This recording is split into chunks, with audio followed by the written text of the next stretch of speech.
IVM.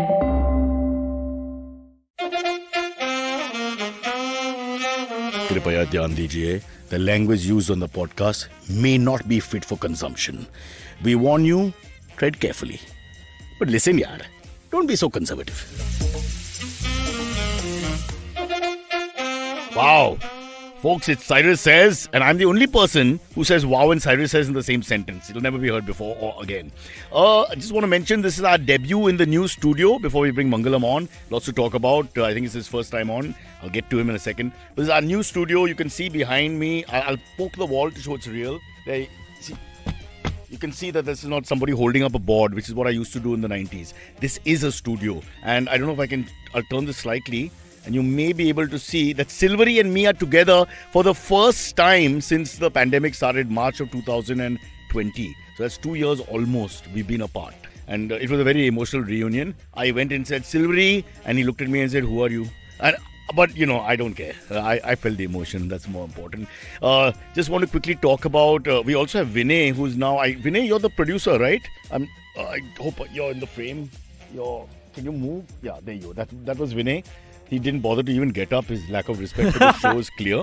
Vinay, we're doing a photo session after this. Mangalam, please be patient. I'm coming to you. The whole show's on you. I just want to quickly mention, because this is my rant for the day, and I want to just explain, I want to be open and honest about myself. I hate clothes. As a child, I hate fashion.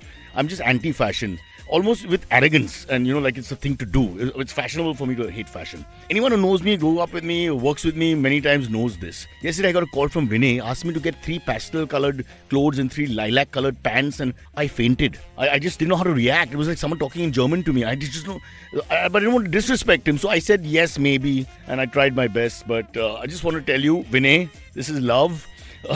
Don't ever count on me for clothes. All right, this is not my thing. I can't tell you, if there was nothing left in the world, I would just fight against people wearing clothes as a concept.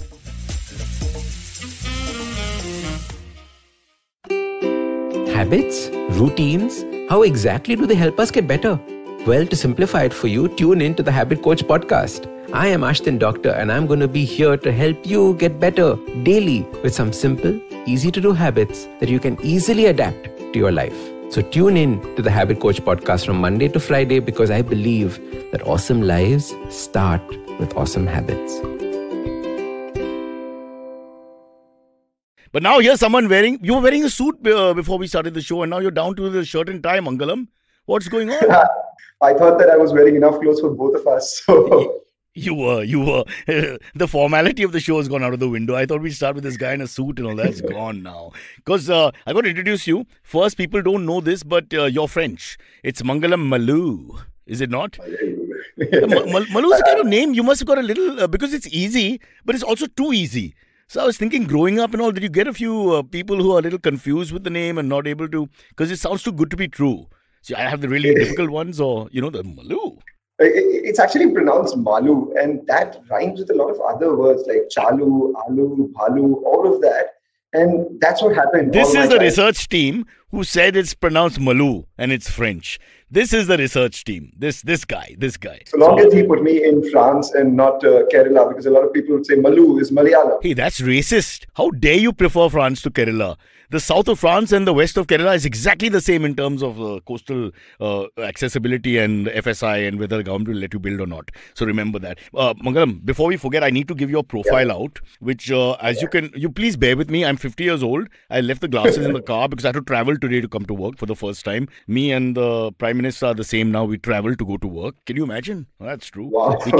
Be careful. Don't reply. Mangalam Maloo was born, not given. Mangalam Maloo started his career with CNBC TV 18 in December 2014. So you are with this government, that's for sure. You just mirrored their timing. Fair enough. Prior to that, he was working with B&K Securities as a derivative strategist. We should end the podcast here. What could be more boring than, how to ask questions? Look at Silvery's reaction. He's not even paying attention now. Derivatives. Did I say that correctly? Derivatives. Derivatives. Okay, as a test for those listening, just say derivatives 5 times without stopping. Let's see if we can do that. So you want to tell us quickly a little bit about that? And let's see how people are, enraptured. Yeah, so basically, it's just a mix of a couple of things. So I studied media, and thereafter I realized, being a Marwari, being fascinated by numbers. Where did you study media? KC. I did BMM. I graduated in 2009. Wow. So I just want to clarify. First you attack Kerala, then you glorify France. Now you stereotype the Maru community. So I'm just putting it all out there because I don't want any trouble. Yeah. By the end of this episode, there'll be like 29 states and all of them may have been. I know. And then you go after genders and other stereotypes because this country is filled with that. Sorry. So you were studying media. Okay, so you said, before all of that, just a disclosure that we're not trying to harm anyone and all of that and stuff. We're not, trying to hurt any sentiments and all of that. Do you do that kind of thing? Well, it's a grey area. It's a grey area with us on the podcast. And we don't want to commit. Yeah, sometimes we do. If we are frustrated at home, we get a little channel to talk, vent and things like that. But Mangalam, firstly, I should have said this in the beginning. It's a great honor having you. People, again, Mangalam and I go back a few years, 5-6 years of, I would call it friendship loosely, because we work in the same building. I don't want to say CNBC, TV 18 and all that because that gives it away. So I won't say that. Yeah. And you don't want to say Worli, Lower Parel and all of that either, right? I don't want to use Worli because it's not really Worli. When you exit and enter Worli, you sort of breathe a little bit and say, oh, I'm in Worli. Because please explain this Lower Worli, Upper Worli nonsense. But the moment they put a little first name before a famous name, it just takes it away from the famous name, does it not? Like Little Richard is not Richard. He's just some little guy who didn't grow. But then okay. Bad example. Sorry. You be the host. Sorry, the host. Example, there were a lot of companies, which actually kept changing their names and they started getting valuations because the names were changed. So I'll give you an example. There was this company called Tanla Solutions, which was listed on stock exchanges. Of course, they did very well in their business and stuff as well. The stock did well. And after that, everyone was talking about the platform business and all of that and stuff. The minute they changed their name to Tanla Platforms, the name changed the game for the company. The stock moved up of 700, 800%. So, what's in a name? Yes, something. Yeah, I mean, the Bollywood does it. Tushar Kapoor got an extra A and then the next 3 films were super hits. So, I don't know. Maybe there's something to it. Mangalam, shall we make it Malu with an extra O? Malu. Let's go for it. All right. But listen, I'm not finished the introduction and we still have to talk about the budget, which is why we've got you here. But I want to talk about your life. It's more interesting than the bloody budget. What the hell is a bloody budget anyway? Who pays attention except the opposition who just scream and shout? We do. We pay a lot of attention. I'm so sorry, not to belittle your work. Yes, you do. It's your life's work. I'm such an idiot. Right. So then after doing derivative strategist, you went straight into CNBC? Is that how it went? Yeah, that's correct. So how did you land that job in front of camera and stuff? I always wanted to be at CNBC TV 18 because, see, like I said, media, and then after I realized that numbers are my thing. So media and finance, so I studied for CFA, MBA and all of that and stuff. Wait, go slow. Each degree is a high value thing. Don't act like it's easy. A lot of people don't even get one degree in their lifetime. Look at Parliament. So CFA and? MBA. I did my MBA in finance. Wow. One second. Let's look around the room. So he's a BA or whatever, BCom, BSc something. Architect. Then he's a CFA. 1 second. Okay. Shut up. CFA, MBA. Okay. Wow. 3 cheese hai usme. 3 cheese. Okay. And you are an architect. Qualified architect. Who's now producing Cyrus Brocha's podcast. The sense of failure can't be more. It just can't be more. No, but then we're all coming together, right? With an MBA, a CFA, BMM, architect, all of them, we're together in Cyrus Brocha's podcast. Fair enough. So what you're saying is India is shining. Because after all these glorious degrees, you're doing a podcast which nobody listens to. No, I buy it. This is a one way to say that. I listen to it. Country. Bro, without you, we have no listenership. Please, we need you. Okay, let's first track your journey. So CNBC, so you wanted to do that, but how did you get there must be a whole, I won't say casting couch, but some sort of process where you have to audition, etc., right? So there was no audition, to be very honest. My only thing was that, this was 2013. Your dad made a call? A typical Indian story? I wish he did, but 2013 is the time when everyone was in CNBC. Actually, it was going through a tough time. There was the ownership change and all that. A lot of people were being. I like the way you worded that. You worded that beautifully. You could have been a Miss India contestant. That was so diplomatically done.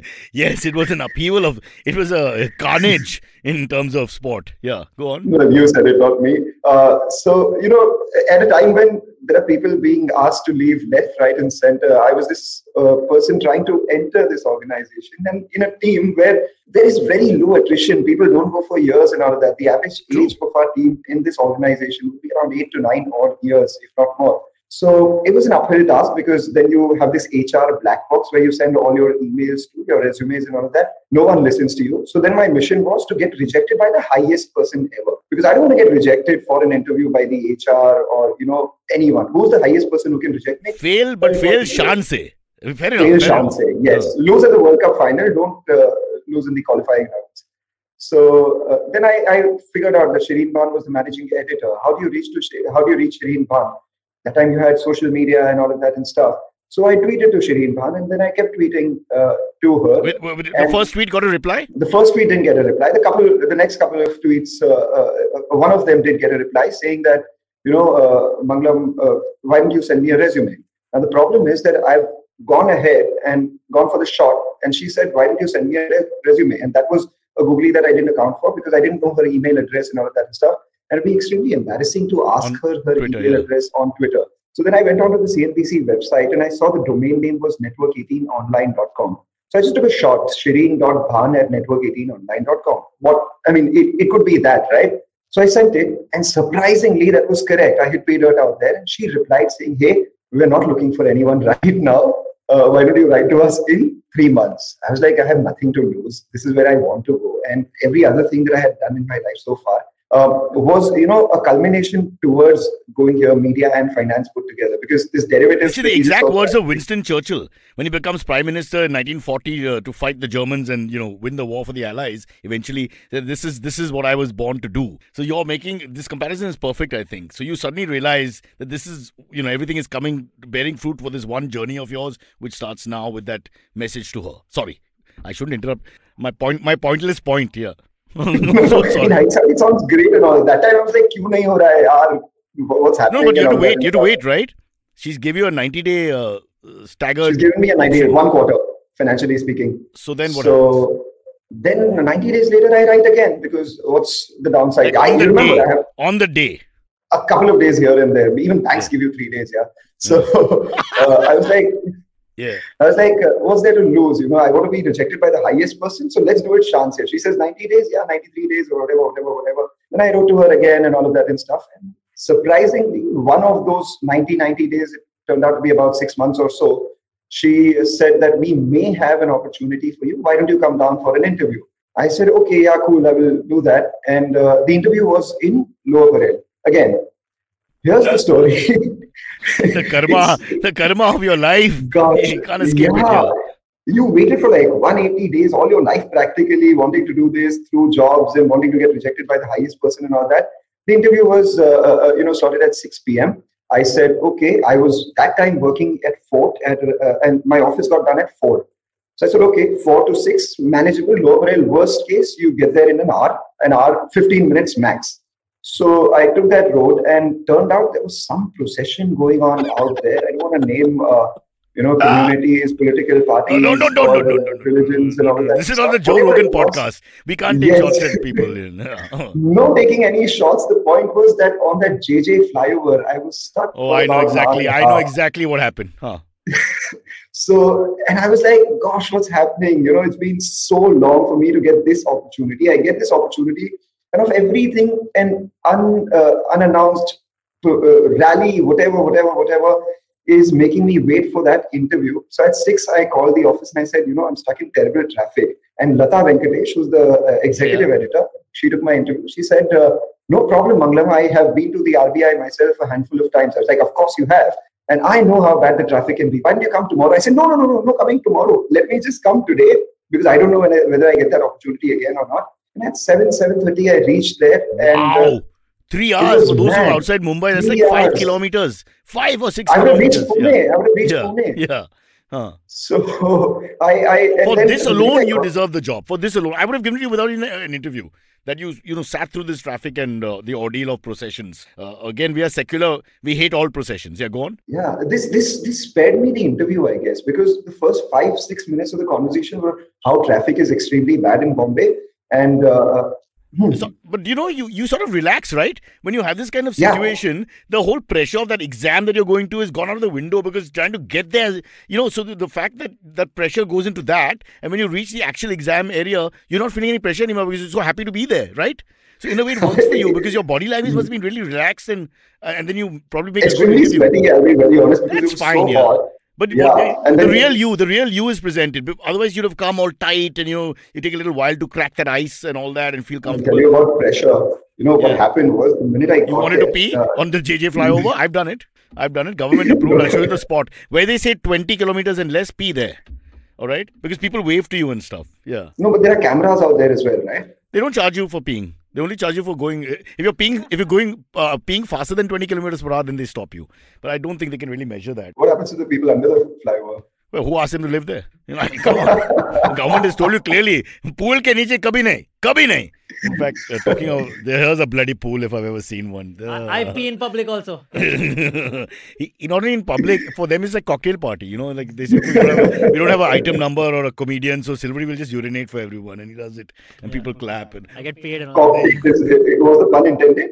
I don't know, but why are we going with this story in the middle of your... It's taking away from the only moment in this podcast which is real, which is your defining story about your life, which actually has got both pathos and motivation and truth to it. And then you go and... Was that story without some humor added by you, Cyrus? But what kind of humor? Him peeing at cocktail parties, me on people are under the bridge who are suffering from the pandemic. I mean, what more? They're praying to God, next thing a guy's peeing on them. Come on, stop it. And you're giving too much importance to the story because it's a story about people being stuck on JJ flyover. So elitist. Let's understand the statistics because Reuters are with us. Out of the 10 people listening, we need one person to like your story and feel good about himself. That's what this shows. He's going to say, maybe he has the interview tomorrow or today or whatever. Your story of 3.5 hours, it ends positively. It has what we call in Thailand a happy ending. Please. So that's all about pressure. The minute I got there, Lata and Senthil Chengalvaran, who was heading the legend. channel. Senthil was a legend. Absolute legend. I probably am the last person who was hired or interviewed by Senthil for joining CNBC. So both of them are sitting right in front of me. I'm like nervous because I reached the interview about an hour and a half late. And they just immediately calm me down, saying it happens and all that and stuff. Do you want chai? Now, I don't drink chai or coffee, or I don't enjoy it. But then again, those are legends. They're asking you to have chai. It's like, okay. Yeah, and also you're late. So now you don't want to be a upstart. Uske baad, you've already paid your bills now. You can't do more. Yeah, exactly. Yeah. So I was like, okay, I'll have chai. So they asked the person to get chai and all of that and stuff. And by the time the chai is coming, the organization, you've worked in the office and all of that and stuff. So it takes more time to get chai from the first floor to the third floor than it takes from probably Darjeeling. I hope you're paying attention, Silver. He's taking cracks at in the story. He's taking this is like satire. He's taking cracks at the way we function in terms of canteen policies in CNBC. This is a huge moment here. Because he's letting it out there. This is about 6-7 years of frustration just to get biscuits or chai because you order at 9 and then at 3:30 you normally get it. And this is not me ordering it. Mind you, this is Senthil Chengalvaran and Lata. The god of CNBC. He's the biggest guy. Yeah. So he said, Laro. So till the time the chai arrives, the interview's done. The conversations happened. Everything about work and all that and stuff. Everything is done. The chai hasn't come. Now, just as they, politely say, yeah, Mangalam, nice speaking to you. We'll get back to you. The guy brings the chai. Now, out of niceness, those guys have to wait for me to finish the chai. Because that's how it happens. What are you saying? And then were you thinking all this? Were you thinking all this in your head? Because that's not a different kind of pressure. Yeah, I can imagine. That's serious pressure, right? Because see, there's Lata, there's Senthil. This is me waiting for the job opportunity of my life, and there's some piping hot, terrible chai right in front of you. I totally empathize because I hate chai myself. I'm just thinking this is now worse than if they just gave you a simple video test in the old-fashioned style. Yeah. They should have just asked me to say something. I would have said it and all. But now I have to drink chai in front of them and just look at them and be like, and they're waiting for me because it's 7:30. They do have to get home because they've come to office at about 6 a.m. in the morning. Let people know the pain of being a financial analyst. Where you are today is not easy. They think you just have to know the banks and know the stock market and know the businesses and commerce. It's not. It's much deeper than that. You have to get through withdrawals of chai and coffee and all this. Wow. The kind of... And then you make small talk, unnecessary small talk, right after an interview with the legends. Yeah. What was it? What was the small talk? Do you recall? So yeah, I mean, for Lata, Like, what do you go into? What do you go into from there? You know, Sachin just retired. I don't know. What were you getting? No, for me the thing was that it was also at that point in my mind I wasn't hired, right? But like, okay, this is the only chance that I get to speak to Lata and Senthil. So why not now ask them questions what I always wanted to know as a fan, because I always wanted to be at CNBC TV 18. So Lata, I followed her, macroeconomic policy and RBI policy and governors and all of that and stuff. During MBA, we would, just switch on our TV every time there was the RBI policy. So then I would speak to Lata about what do you think of the policies by Raghuram Rajan, by V. Reddy and all of that and stuff. And then for Senthil as well, I was like, you've been around for so long. You got to balance it now. You've shown interest in her speciality. Yeah, you have to balance it. Yeah. So then I spoke to Senthil, and that time he spoke some serious golden words. He said that, Mangam, our job chai bahar se lana.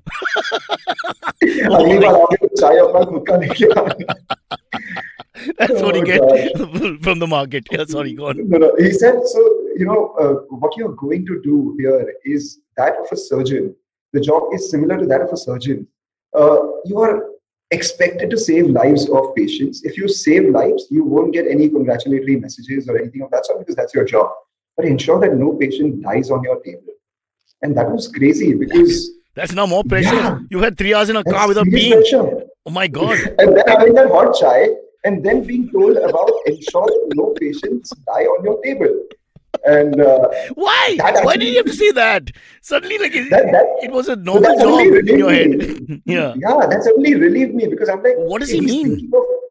He means that every news item that you speak about, every good thing that you do, it is expected because you're the best financial channel in the country. You have to say it. People are going to expect you to do the best analysis. But the minute you do something wrong, they're going to vilify you. They're going to, go after you. By wrong, you mean, and I want to ask you this actually in any case. You mean because people follow you and they take their decision making is to do with a lot of what you say. Even if you don't pointedly say something, you sort of, it's a gray area. But they get inference from it and then they go ahead. So if the market tanks for whatever reason, as it does from time to time, he's saying that you're to blame. He's not saying that I'm to blame. He's saying that, But I need to blame someone, please. The market will always blame someone, right? It's a zero-sum game. If someone gains, someone loses. And at any given point in time, one half of the audience will be unhappy with you. That's a given. But the point is that you should have your reasoning, your facts, your logic, and your thought process clear. And you should not intentionally say something wrong. And even if you're saying something incorrect unintentionally, you have to be, absolutely upfront about it and apologize to the people saying that, okay, this is where we erred and this is what we have to say. But also the whole thing is you'll have to always, I was for safety as I'm a lawyer's son and 3 generations of lawyers, is that you'd always have words like allegedly or, words to that effect where you can't tell us for sure, that this is a sure buy. I hear people saying that also. I hear you guys using words like that, but at the end of the day, there is no sure buy, for example. No, you wouldn't hear us as anchors or research analysts saying that this is a sure buy or sell because we're not allowed to. We're not supposed to help people. We're not players. Let's put it this way. We're commentators. So you can't have Harsha Bhogle say that, go ahead and hit a 6 or this is the player that is going to put this is the team that's going to win. He's just got to say that, okay, this is what's happening in the match, and that's what we say, right? Okay, there's a little distraction in my studio, Mangalam. Hang on. They're all laughing, and it's not because of us, so let's find out why. There is a very funny... There's a very funny comment. Sorry. Very funny comment. Guys, end the podcast fast. Mr. Mangalam has a plane to fly soon. Because you look like a pilot. You get it? It's very nice. Yeah, I get it. So they don't laugh at anything we say. We think we're comedians, you and me. But Shouvik Bakshi has sent in this silly comment which makes you look like a pilot, which is cute, funny. I would not say, that it's Bill Burr at his very best. But these 3 monkeys in the studio have gone berserk. Actually, comedy mil gaya show pe. They're all laughing, which makes us redundant. All right. The surgery has happened and the patient has died on the table. And it's this podcast. I must tell you that. But let's just get back to that moment and then we can move on from there. Which is that, so he tells you this thing which suddenly gives you a lot of gravity. What is the right word? Gravitas to the situation. No, it's because in your head... It makes you feel responsible for everything that's happening in the world right now. But now when you think about it, especially during the pandemic and all, you're like light at the end of the tunnel because people think how to make money with money. Since we're not earning money at this point, so we just go back to the old-fashioned way. And then Mangalam plays an even more important role because now where do you start? I'm going back to 2020. We'll get to the budget as well now. Yeah, totally. But I do think from day to day, it's far more pressure than one would acknowledge. Yeah, which is why we listen to Cyrus Says on our way back just to release that pressure. He's trying to pass the buck. You're going to tell Mr. Sharma has lost his livelihood because of somebody that these guys say, and he's transferring it to Cyrus Says. No, I got 3 8-year-olds working with me. You saw they think you're a pilot, and that's it. They're getting look at the reaction. You say pilot, look at Rishi. I don't know if you can see Rishi. You got to see Rishi. Dressed like Nurse Braganza, we call him. That's Rishi. There you go. He's not. We didn't see him. Sorry. The director of photography is not good. Wasn't able to capture Rishi, the essence of the man. We will get him. He's Rishi with an extra H. By the way, we were discussing names earlier on. Yeah. So I'm Mangalam with 3 M's and whatever. But your 3 M's make sense. There's no like Mangalam. You should be an NM. If you're an NM, Namangalam. Those are the ones I like. Foreigners go mad. Foreigners meeting for the first time, if it's an NM, it'll be like, They go mad with Mangalam themselves. You talk about French people. They don't know how to pronounce my first name. They're like, it's Mangola. I don't know what it is. It's just all over the place. So I say Manu. Why is a financial analyst from Parel hanging out with the French? What's going on? Are you involved in any scandal that I should not talk about because it's possibly pointing finger at the center? You've got to try the European markets every once in a while as well. Okay. Anyway. So finish the story. The story is never ending. The chai and the story are both never ending. What's going on? Yeah. So then eventually they offered me the job and all of that and stuff. And that's that day they offered you the job after the lecture. That day they didn't offer. But that day when he offered that insight saying that your job is going to be that of a surgeon, that means, okay, he's seeing something in me. Maybe not a surgeon directly, but at least someone who can assist the surgeon. Yeah. Or a compounder. So you'd wear a skirt. No, they're male nurses also. I mean, in the PC world, you can wear skirts, male or female. The Scottish wear skirts. Let's not make a big deal out of skirts. Fair enough. Yeah. I am wearing a skirt right now, actually. Are you? Would you get up and show us and twirl twice? But just tell me one thing. So as you exited the Parel office that day, you didn't have the job in hand yet. I didn't have the job. So what did you think? You think you were going to work there or not? You just there was a hint. I just thought that I had a good time after the ordeal that I had to go He went to party. He drove 3 hours or 5 kilometers just to party with Lata and Senthil. That's the story we're getting.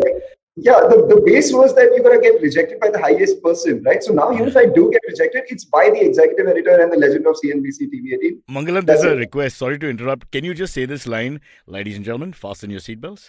Ladies and gentlemen, fasten your seatbelts. We are likely to land at Kochi in about 10 hours from now. Excellent. You won Kerala back. You won Kerala back after all the abuse. Superbly done, yeah. My infants, see, this is what works in India. They didn't want to hear anything about the story. Hated the story. They love this. So every 5 minutes, one announcement as pilot. Yeah, every 5 minutes.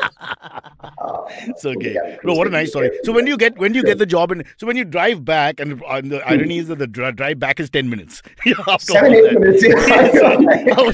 Mumbai. People from outside Mumbai, please don't come here. Not because we're racist or whatever, don't want you here. Yeah. We don't want you to suffer. I mean, this is so ridiculous. 3 hours he goes for an interview. Don't come here for your own good. When he doesn't have to go in a hurry, it's 7 minutes. Let's just go back home with no agenda. How I hate the city sometimes. But so when do you get the job? Does Shireen call you herself? Does Senthil call you? How does it work? They send me an email. The HR calls you and all of that and stuff. Then the formality takes over in about 15 days or you have the offer letter in your hand in December 1, 2014. So the story that I'm talking about is somewhere around the end of October or November, and December 1, I'm asked to join, and that's my first day. Wow. It's an excellent tale, and already Sanjay Leela Bhansali has called up for rights for the movie. I'm saying, look, I just don't like the title. They are saying autopilot. I'm saying, wo to sahi nahi hai. We need to get no, not good. I say Ek Cup Chai is a better title for this. But Sanjay Leela Bhansali, the problem is that his movies are 3 hours long. Those 3 hours will be stuck on the JJ flyover. So it's pre-interval. Because after the interval is the interview. Fair enough. We got a screwed up film, bro. Screwed up film. Okay, and the credits will be just 7 minutes on the way back home. And do I get to do a comedy track? Because, this is a Bollywood film. You are the lead actor. You are playing me. I'm playing you. I don't even have pants. I mean, you're a well-dressed...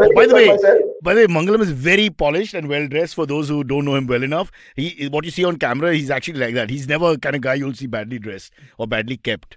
That's fair to say, right, Mangalam? It's That's okay. fair to say because, I don't know. They No, but even when you're not ready for work, but you come and hang with us before your day starts, you're always clean, neat. You're so different from my group here. My group just look like guys from the road who are just by mistake brought up because of an NGO or something, And the contrast. I wouldn't go so far to say that. No, the finance, the guys in finance, the CNBC journos, if I can call them that, male and female, are always well turned out. And then the guys in proper news, I don't know whether there's a communist angle to it. We always look like we haven't been paid for 3 months. Don't you feel? No, because perhaps you may not have been paid for 3 months. I'm not going to comment on that. We're still waiting for the chai. You're talking about pani. Chai pani nahi milega. Chai. That's all.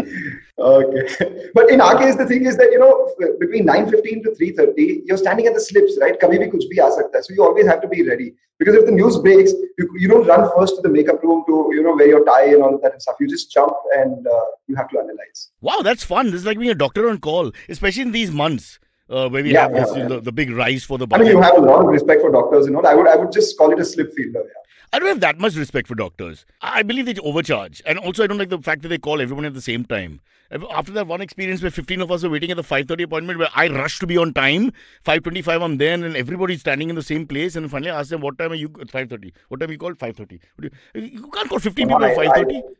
I empathize with you out there. He should be a stand-up comedian, the doctor, right? He should be doing a performance for us. Oh, so you got HIV, I will cure you. You got cholera, come sit on my lap. He should be doing that, but he's not doing that. He's taking 20 minutes with one guy. So my 5:30 came at 7:30. I fired him. But I was in pain. Okay. So I let him fondle me and then I fired him. Okay, listen. So, 1 second. Now we set up your life slightly, but we actually have reached nowhere in this program. Nowhere. Which is the aim. We were supposed to talk about the budget of 2022. I wanted to actually go to 2021 first. You want me to change the conversation to 2022 and be like, ladies and gentlemen, it's the time.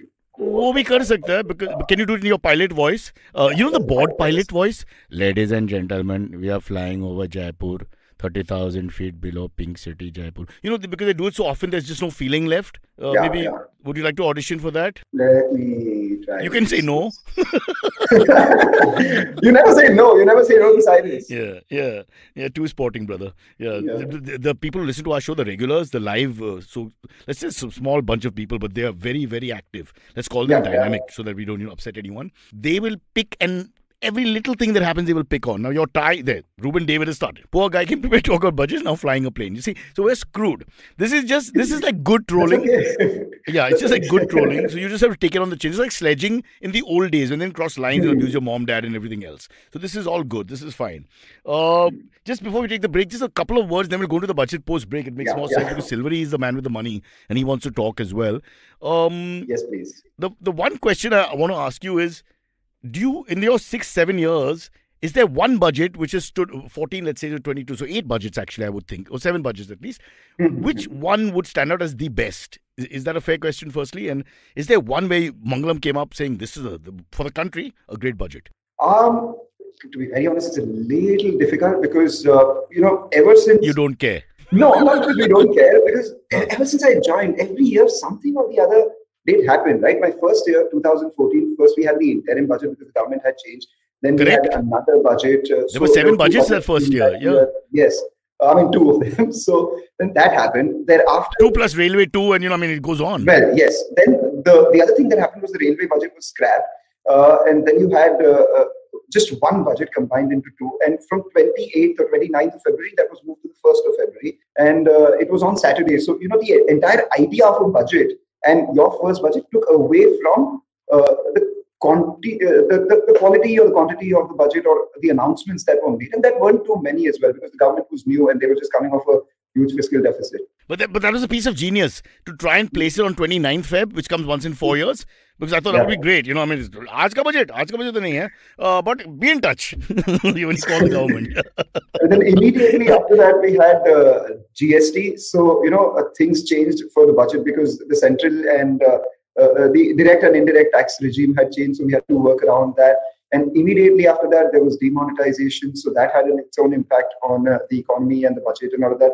And just before we were trying to settle in, the pandemic happened. So, every budget has been so eventful that to All 7 years have been bumpy, now that you mentioned it, in one way or the other. We haven't had like a simple year. So, this is your karma. But, Senthil must have had 10 good years before that. Trying to think, not too much upheaval in society, which is beyond just financial upheaval. Of course, it all gets connected. But the point of the matter is, these things have, with Lower Parel falling left, right, there's nothing left. Let's be honest.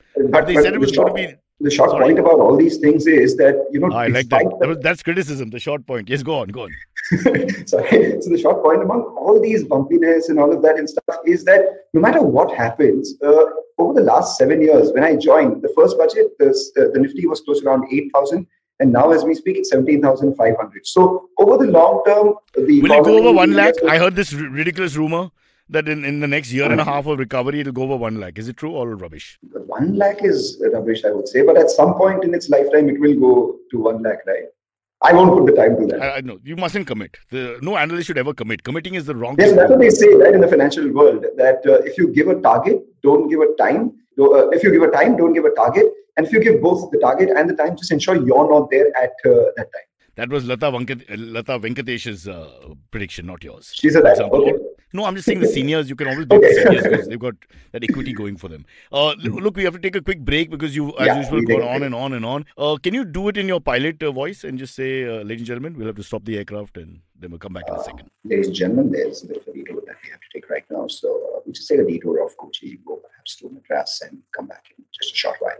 Take care of our cabin crew. We'll take care of you. Now called Chennai, otherwise you'll get into trouble there as well. So I got to I'm very worried about this podcast in terms of culturally. I told you about the 29 states we might offend. So. 30. Okay, here's the break. We didn't get the number right. We have to be careful. Here's the break. Hey everybody, it's been another great week on the IVM Podcast Network. On Advertising is Dead, Varun talks to Aman Gupta, CMO and co-founder of Boat. They discuss how Aman built a profitable brand via a thorough understanding of his consumers and his experiences as one of the sharks on Shark Tank India. On Paisa Vaisa, Shinjini Kumar, co-founder of the MySalt app, debunks various myths around women and finance with Anupam. On The Longest Constitution, Priya raises important questions in this Republic Day special episode. She compares the current state of our country to the vision of the Constitution that was formulated 73 years ago. The Pulyabazi hosts contemplate how to celebrate Republic Day in their new series, Ek Sawal Kahin Jawab.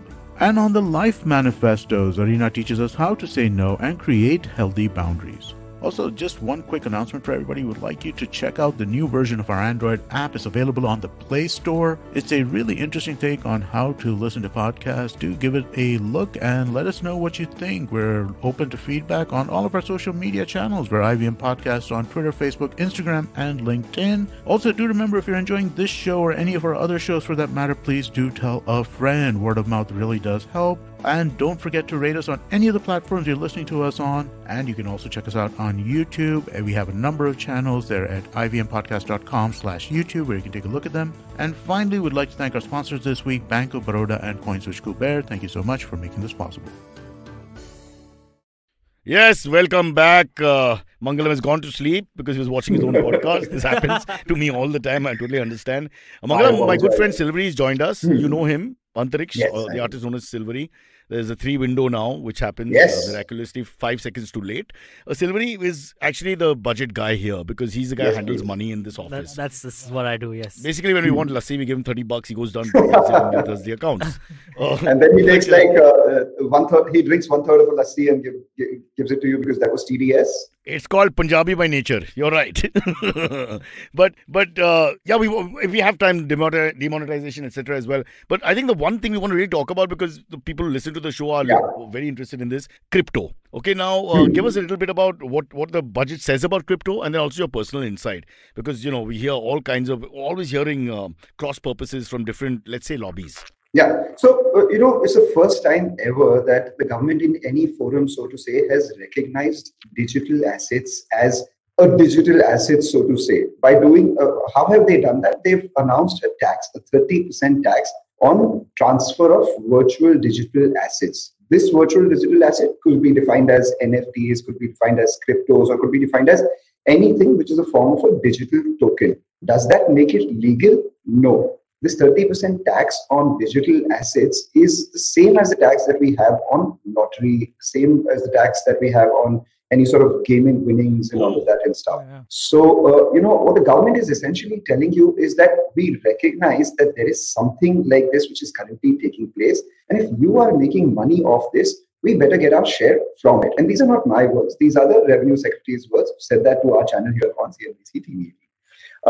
Does that make crypto legal? No, because we still have the cryptocurrency bill which is pending, which won't be taken up in this session, perhaps the monsoon session. How can they mention it in the budget, or how can they mention it in? How they've legitimized it, and then you're saying it's not legal because of the pending bill? No, so the tax part is what they've spoken about. The legality is what they haven't spoken about, right? They're saying that if you're, so it's like narcotics then. We'll tax the drug trade, but it's not legal. They've called it digital asset. No, I think they've given them some flexibility. Exactly. That's why. They're calling it. To say, we didn't mean crypto, we meant something else on the digital. But they're not committing. They're behaving like analysts. Yeah, that's exactly. This is not committing. Half the reason. But there's no bullishness, or rather there's less bullishness, I presume, because people are worried, but there's no commitment from the political wing of the whole thing. So, can you just put on your political hat and say, what are they trying to do? What they're trying to do right now is, they're facing a ball on the good length. They don't know whether to go on the back foot or the front foot. Yeah, because Silvery को cricket नहीं आता है. एक minute.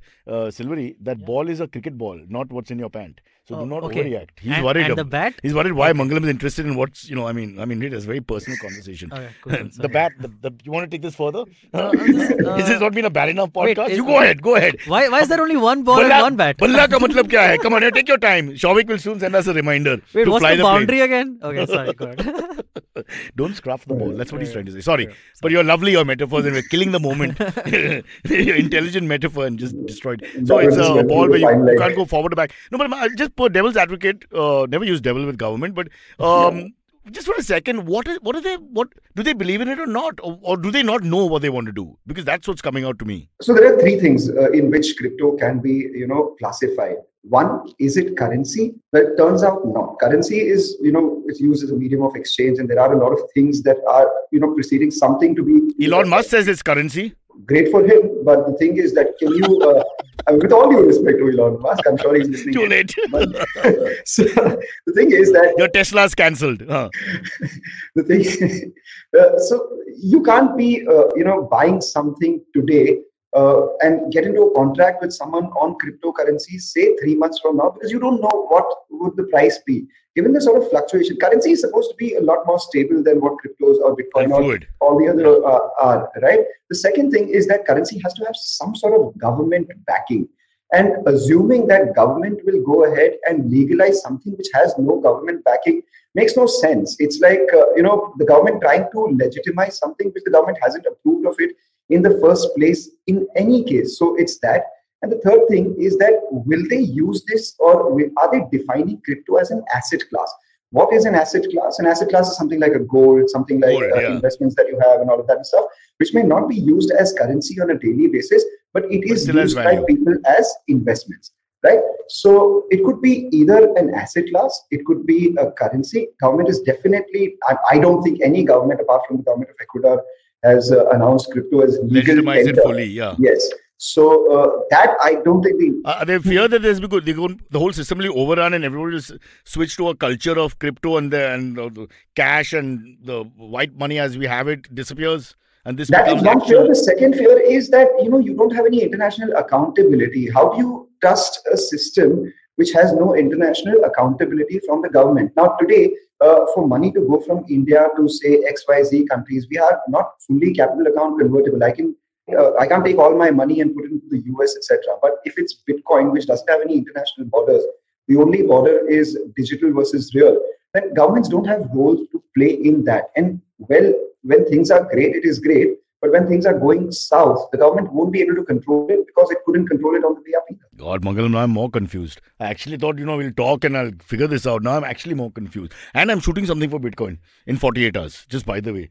So I should not be confused. Bitcoin Zindabad. But for the future of crypto, is it a good thing? Is it on the road to legality? Is this? I wouldn't call it.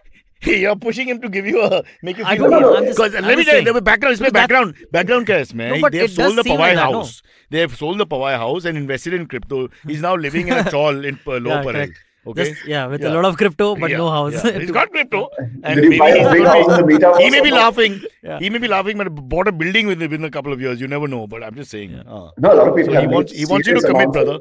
A lot of people have made serious amounts of money in crypto, and that's exactly what the government is eyeing right now. They want to, A slice of the pie. Money, Yeah. Slice of the pie. One, secondly, they want to trace it as well. A lot of that money perhaps could also be through channels which are not accounted for. So by adding that 1% TDS and all that and stuff, they're ensuring that there is some sort of tracking this. And the important part, while the government is saying that while we legitimize the taxation on crypto, we're not encouraging you to go ahead and invest in crypto, because what they've done is they haven't allowed a set of losses against tax. No, sorry, I'm just saying. So, but the point you're making here is also, as the electricity, because you mentioned government twice with the Bijli bills. I'm going to tell you immediately, the one point you're not saying is that they aren't negating it fully either. They aren't negating it fully either. So you got like drugs. Drugs is bad, you negate it. Here, they're not clear about what the policy is because they actually are not clear about any policy. Who's clear about any policy, right? I mean, on crypto, who knows anything right now? We're all going through it as we are together, so we don't know what. Even the American US government is a little iffy, is it not? They are all iffy. In fact, the central governments now want to start their own digital coin, because what they believe in is the background or the. This is like the IPL. Throw Lalit Modi out and we'll take over. Okay, this is the Indian way, bro. This is Apna Sanskriti mein likha hai, page 3. Yeah. Not the Indian way, it's globally, right? Every central bank wants their control on crypto. So you have. What's the point of running the country if somebody else runs the currency? I understand your point. Exactly. So finance, defense, I mean, there's just 2-3 things you're interested in. Nobody really cares about the agrarian economy. Oh, no, that's very important. I wouldn't say that. So will we have a digital rupee at some point, you mean? We will have a digital rupee at some point, because that's exactly what the finance minister yesterday announced. It's called Paytm, brother. It's called Paytm. That was going terribly. Learn from your man. Paytm IPO was performing so badly. Doesn't matter. According to Mangalam, aaj nahi to kal. Remember Maharashtra Raj Lottery ka phal? Aaj nahi to kal. I think it's the best slogan ever, because it means that even no matter how bad it is, we're still giving you hope. So 30 years you pay. And we're still taking taxes, right? No matter what happens. If you win, we get 31%. That's a win-win for the government. Go ahead. Super. Okay, so about last on the subject, there's Mangalam, and I'm sure you're getting this question all the time in regards to stock. Do you put money in?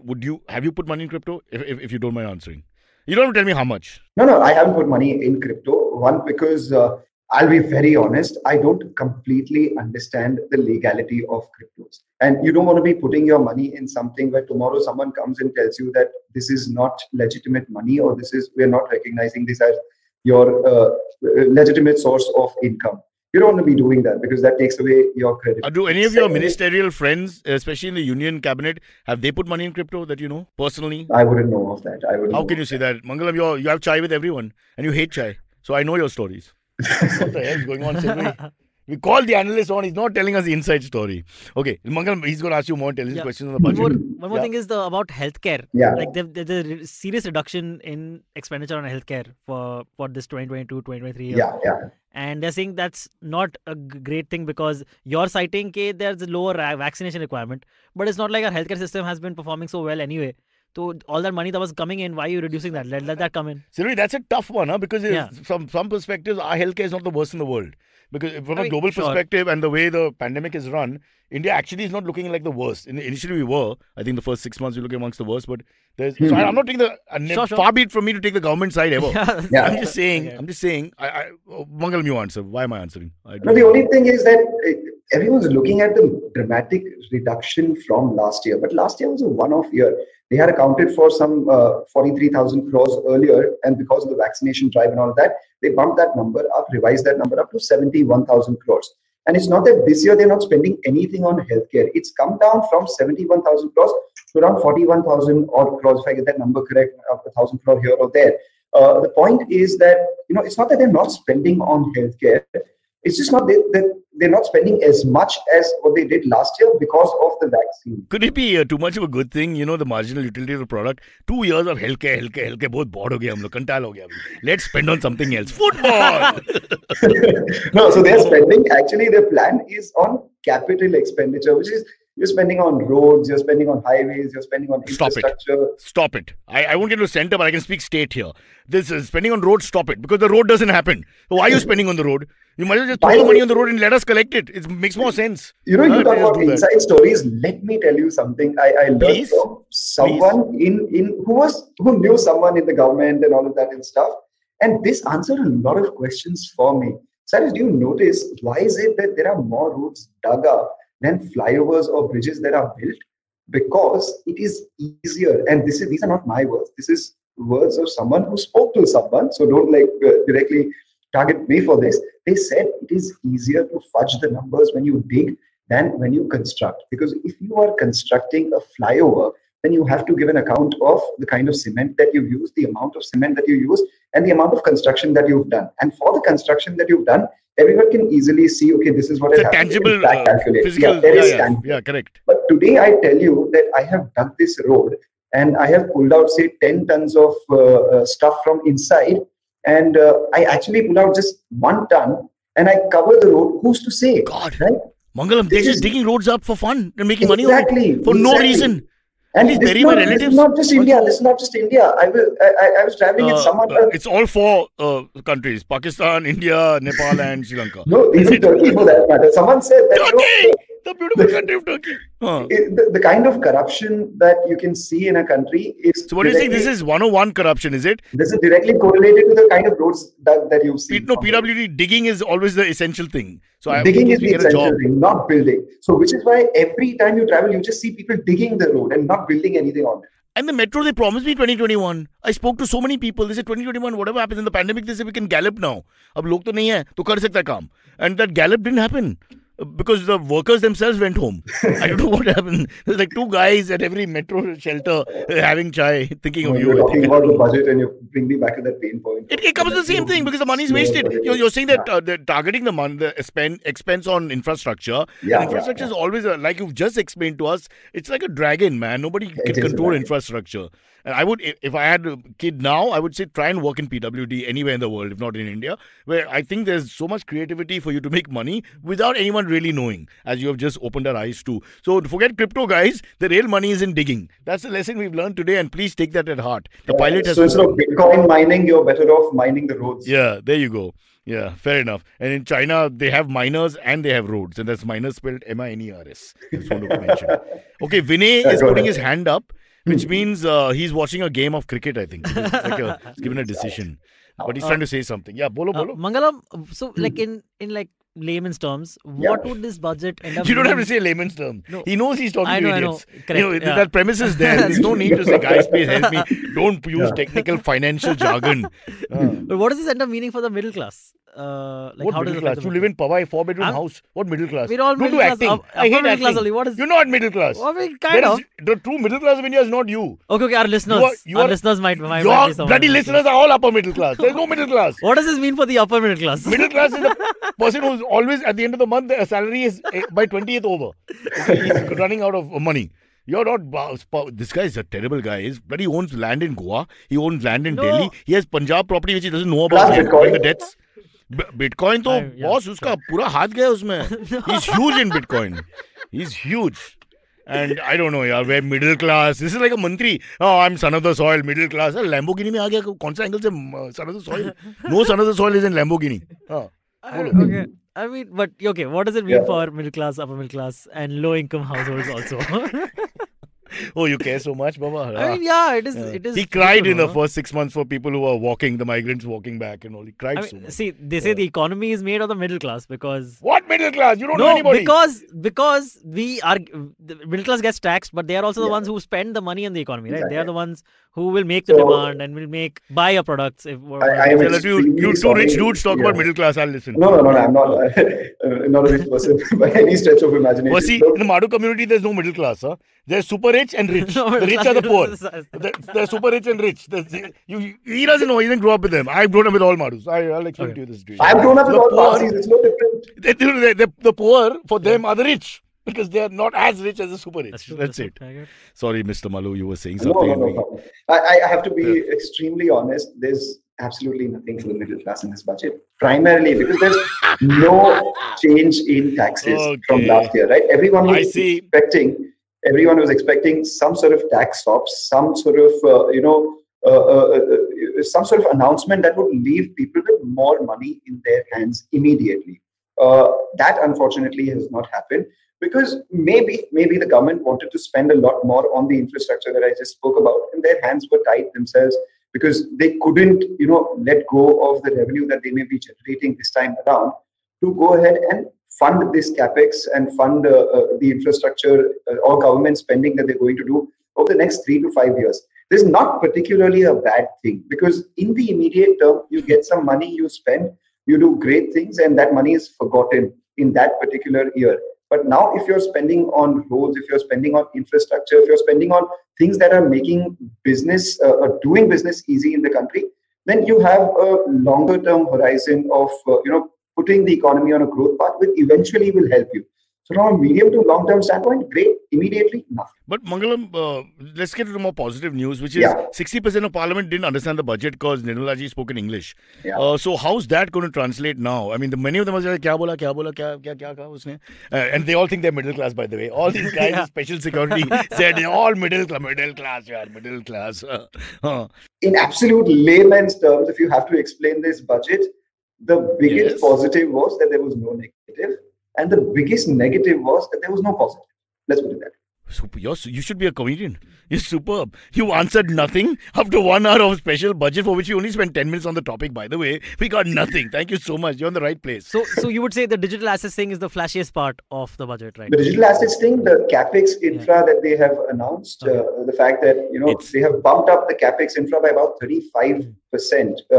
Last year it was 5.5 lakh crores. This has now gone up to 7.5 lakh crores. So if they can go ahead and actually spend that kind of money, that is a big positive. And the third big part is the fact that they are now, looking at spending a little more to spur up demand over the medium to long term.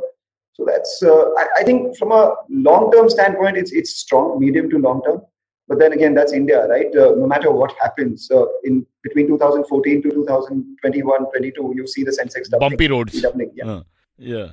So you don't know what other pandemic is to come or something we have not understood yet. Some sort of terrible catastrophe. Let's hope that nothing of that happens. But somehow the government is pricing that in as well because the expectation that they have in terms of tax collection, a lot of people are saying it's a very, very conservative this time around because last time they accounted or expected around 15 lakh crore in terms of tax receipts, and they ended up doing 17.3 lakh crores. This time they are expecting 19.3 lakh crores, which everyone believes they're likely to overshoot. They may get around 20, 21 or maybe even 22 lakh crores in terms of taxes. You're right, because you and me pay our taxes being middle class, but these people who pretend to be middle class, no tax, because there's no Aadhaar card, nothing. There's no record of this guy. Only now I'll have to start. Now we'll have to start paying 30% tax on their virtual transfer of digital assets. He's like the ghost who walks. All we know is that he lives in Powai. Nobody knows where, nothing. It's all. Sai, how can you not like chai, especially when it's raining and you're pakode? Arey Baba Girish, chai, coffee, I just don't know my things, brother. I have an infant's palate. I've said this before. Yeah, I like colorful. Same here. I see green, yellow, orange, and I get excited still. And Gatorade. Not show it because people think you're like an idiot, really. Which of course now it's a bit too late to sort of deny. I just offered Cyrus some water and he threw the bottle out of my hand. I was violent. Get it out. You gotta give him lassi, give him Gatorade, give him all those fancy juices. With the diabetes, some of this has to stop. So I'm trying to now sort it out. But water is really highly overrated. For another podcast, we'll discuss this. But highly overrated concept. I really think water should not be given so much attention. It does nothing. A lot of money this time around was allocated for the National Jal Jeevan Mission, Nal Se Jal. But they don't listen to me, obviously, Mangalam. They never listen to me.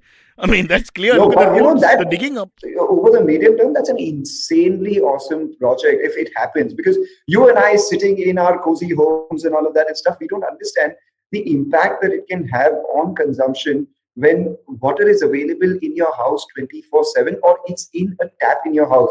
When you don't have to travel 3 hours to just get a pot of water, you have 3 hours in your hand. You have water coming to you. You can think of other things. You can think of buying some products for consumption at home. You can buy processed food. I mean, randomly speaking, if we're going to think about what they can do with those 3 hours, we have to do another whole podcast. that's not going to end. But Silvery lives in Powai, right next to the lake.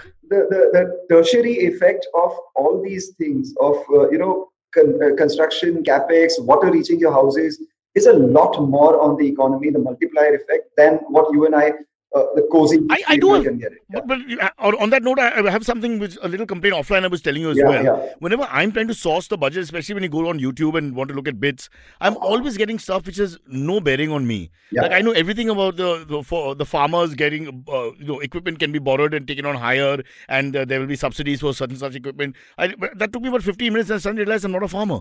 I'm not even a guy who's selling the equipment. So isn't there a way where you can focus, middle class people can focus on what they need to know, which is the tax belt, which is GST, for example, if you're a small business man, that kind of thing. And you just get to the point. There are about 5-10 salient points we need, and the rest we don't really need. I mean, then we just pretend to care about whether it's a Garib budget or Amir budget. Will it be shameless for me to plug my channel here? I just say, what's CNBC? Please plug your channel. It's not shameless. It's our desperate attempt to tell you that we love you. Go on. Go ahead. No, you please. just watch CNBC TV 18. We'll tell you exactly what happens in terms of what happens to your investments, what happens. And the show is called? You watch CNBC TV 18. There are multiple shows through the day. Why are you plugging the whole channel? Just plug you, no?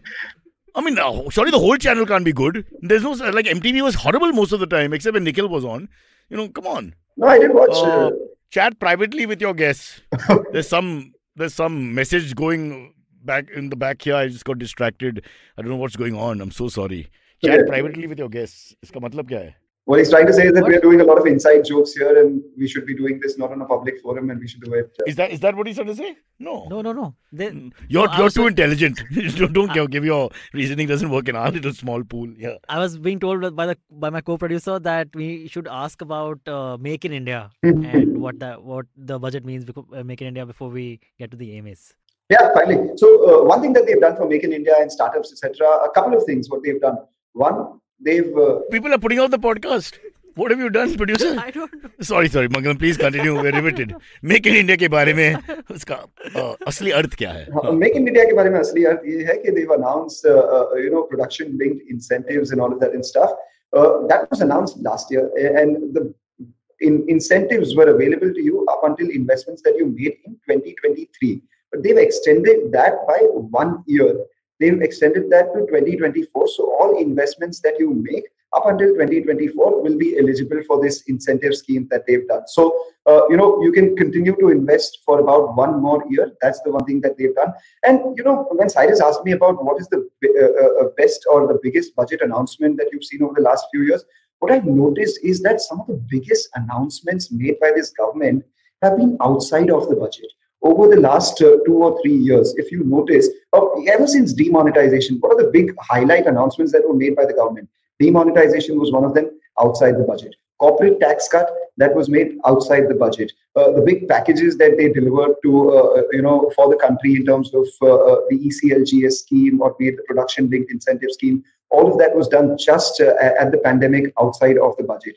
The other important things that they keep talking about, Make in India or startup funding and all of that and stuff, all of that has been outside the budget. So I honestly thought Make in India Mangalam is in reference to the IPL, that it should stay in India, and there was a diktat from the government ki Make in India IPL. But otherwise all the money is going to the Gulf or South Africa or Sri Lanka, wherever else they were going to hold it. Yeah, so it was exactly for people like you who thought that Make in India was for IPL, that they clarified it further and they called it Atmanirbhar Bharat. Yeah, correct. I prefer Make in India, yaar, because it'll take me 15 minutes to get that phrase right. There's no point. See, I'll go nowhere in Parel. Say Atmanirbhar 5 times because you were struggling to say Atmanirbhar. I did it. I pulled it off, bro. This podcast gives you everything, including suspense, action, and words. We have to stop here, Mangalam. Yes, you're talking too much. Let's watch CNBC instead and find out more from you on your morning show at 9 a.m. Who's your favorite CNBC analyst, if you like? As in a co-anchor or someone who... Present or before? Who's your favorite? You can't just answer one, right? It's a tough one, It's a tough one. That's fine. But in the past, I can most definitely tell you the one person I actually literally grew up watching was Udayan Mukherjee. So there's no taking away from how high we hold him. I know what you're saying. He was so slow that, you actually aged over many years. He grew up watching him. The guy starts in June of 95. Mangalam, it's been great talking to you, but we have AMAs and people who are actually more interested. And these questions will be more suited to you, I think, because they've done their research and are actually middle class. No, they're not. Who's going to open the batting in the AMAs? Follow me at Instagram and Twitter on Bored Brocha. I'm so bored, I need your help. I need your love. I need your touch. Okay, just follow me.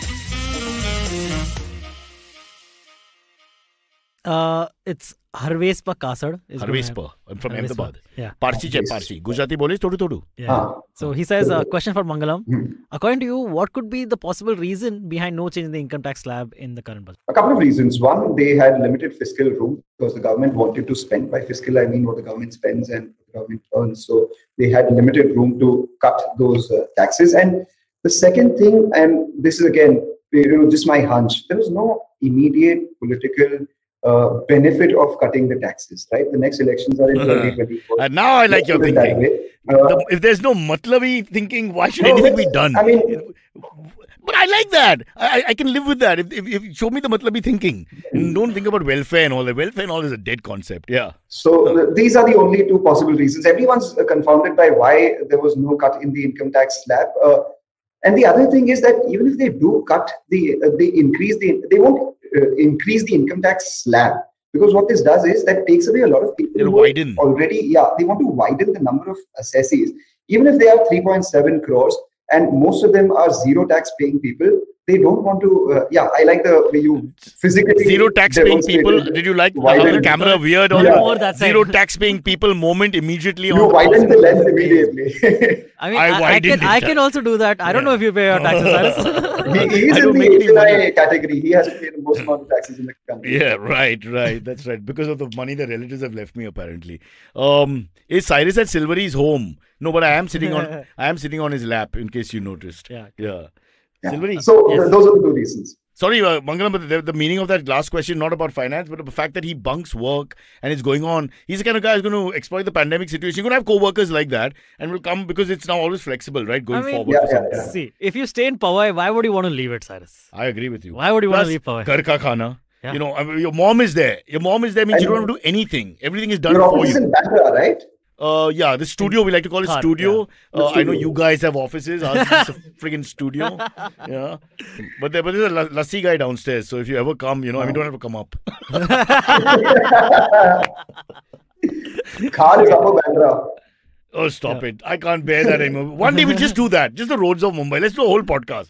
Okay, let's just bitch. Go on, sir. Okay, Girish Patel has a question. He says, some economists say that we should completely abolish the income tax, since the money spent to run the income tax department is much higher than what the actual income tax generated is. Girish is unbelievable. I don't think that's true. I really don't think that's true. Because, but if it is, it's a fabulous point. It's not about, it is not true because the personal income tax gives you 7 lakh crores every year.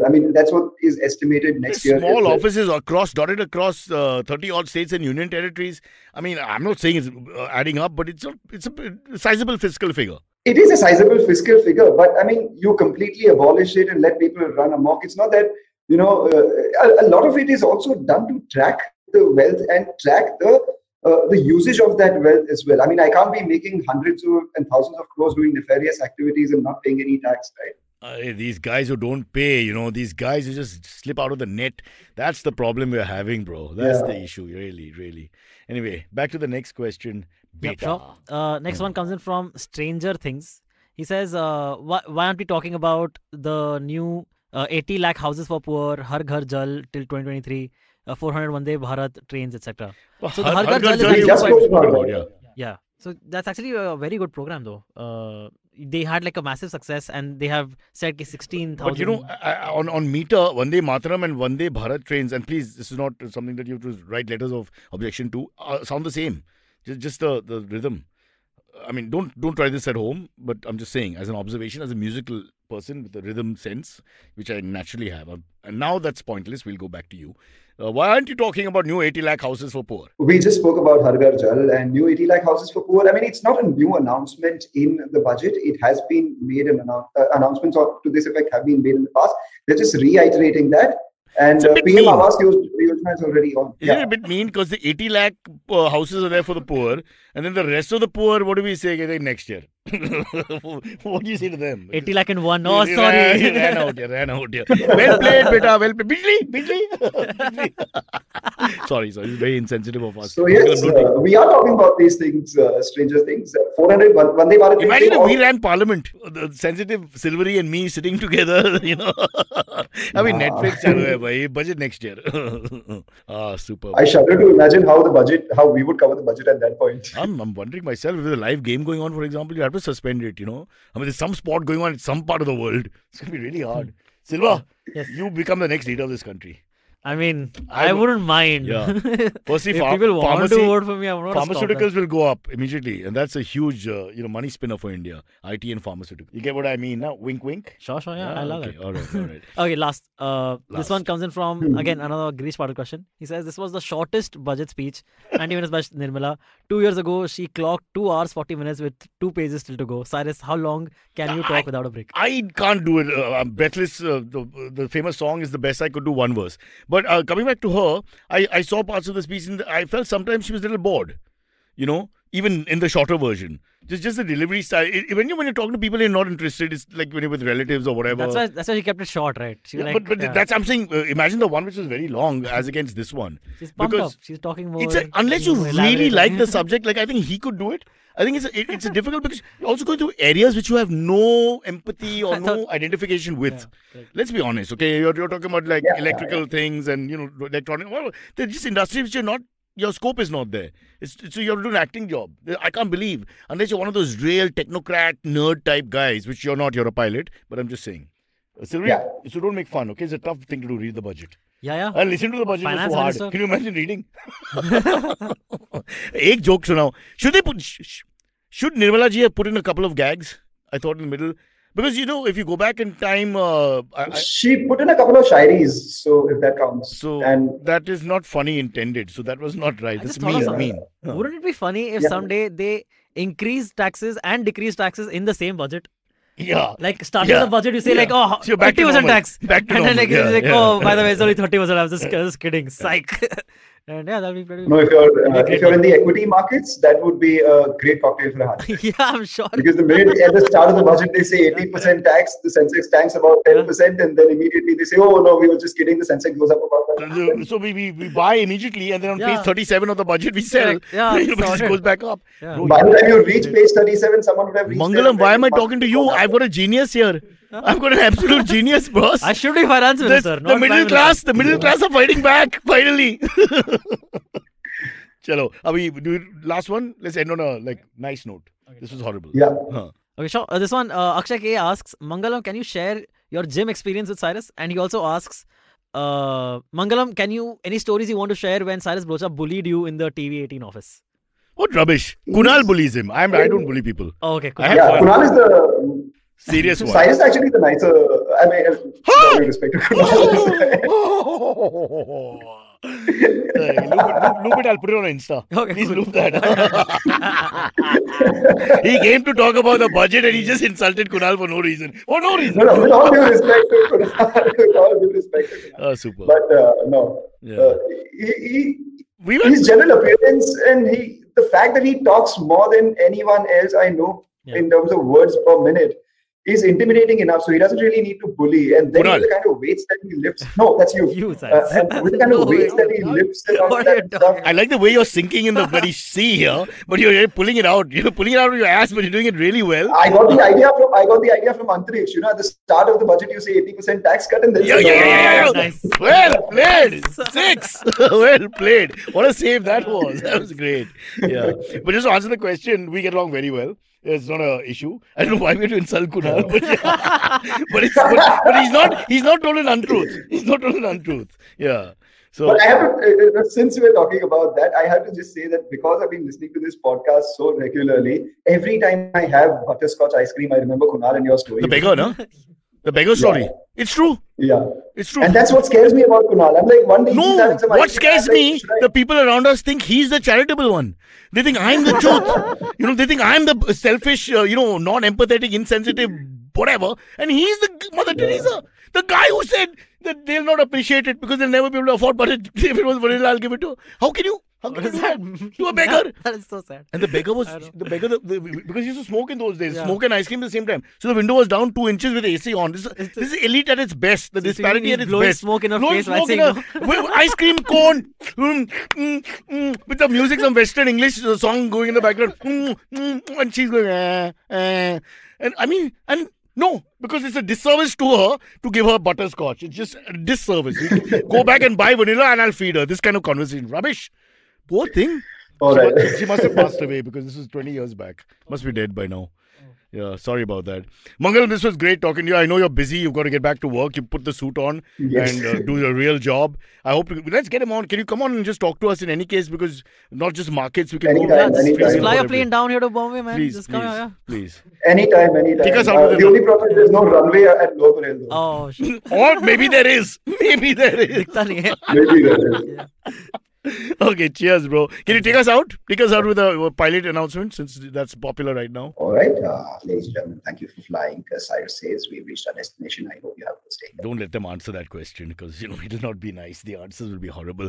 Thank you, Mangalam. Have a great day. I'll see you Thank tomorrow you. in the studio. Yes. I'll see you. Goodbye. Bye, Silvery.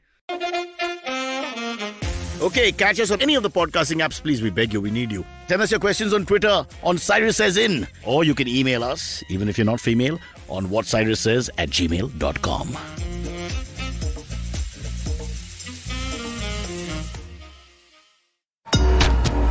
Love fighting? We've got you covered. Check out our show, The Fighting Goat, where we, the voices of the internet, Arjun Chipalkatti and Somesh Kamra, bring to you crazy weekly action on your favorite combat show, The Fighting Goat. Be it commentary, breakdown, predictions, analysis of styles and techniques. And of course, your round of favorite fighters. You can listen to us every Thursday on the IVM Podcast app, website, and all major podcast streaming platforms. What is the workplace and how does your gender and body affect your right at work?